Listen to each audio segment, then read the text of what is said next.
One of the things that's very important for girls is that they keep doing what they enjoyed doing when they were younger. If they enjoyed doing chemistry experiments, if they enjoyed playing soccer, keep those things up. Nature can be helpful. Girls talk about the things they do to de-stressify themselves.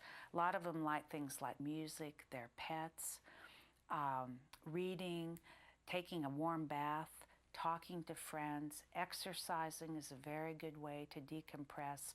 It's very important to have good habits for coping with stress because life is so stressful in the 90s for teenagers. If they don't have good habits, they'll have bad habits like using drugs and alcohol and so on. Her second date with Chris.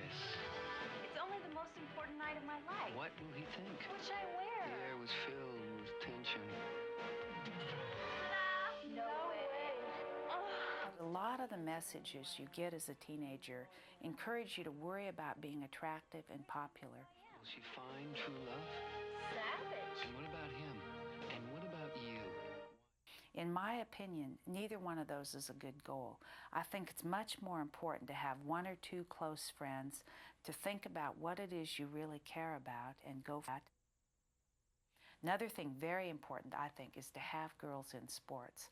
Not necessarily competitive sports, but sports that allow them to experience their bodies as functioning, as healthy, as working to do things for them.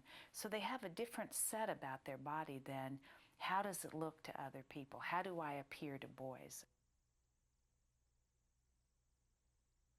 One of the best things you can do if you want to stay healthy and whole is go spend time with the older lady down the block, with the little baby you babysit with, and so on. It'll keep your life in perspective.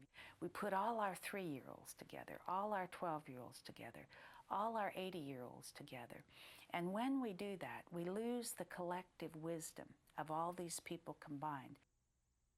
Another thing I think is very important is that boys and girls do things together that have nothing to do with dating or romance or sexual relationships, that they spend time together as friends, that they do a lot of talking, they do mutual projects together, they share common interests, and that boys, by the way they interact with girls, are teaching them, we value you as a person, we want to know you in your entire beautiful nature, not just for how you look in your clothes.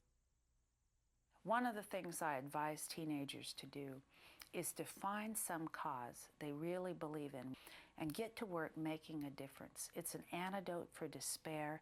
It gives them a feeling of usefulness. It gets them away from some of the superficial kind of things that teenagers often do to each other. It gives them a real sense that they can make an impact on the culture, and it's an empowering experience, so I recommend it to teenagers.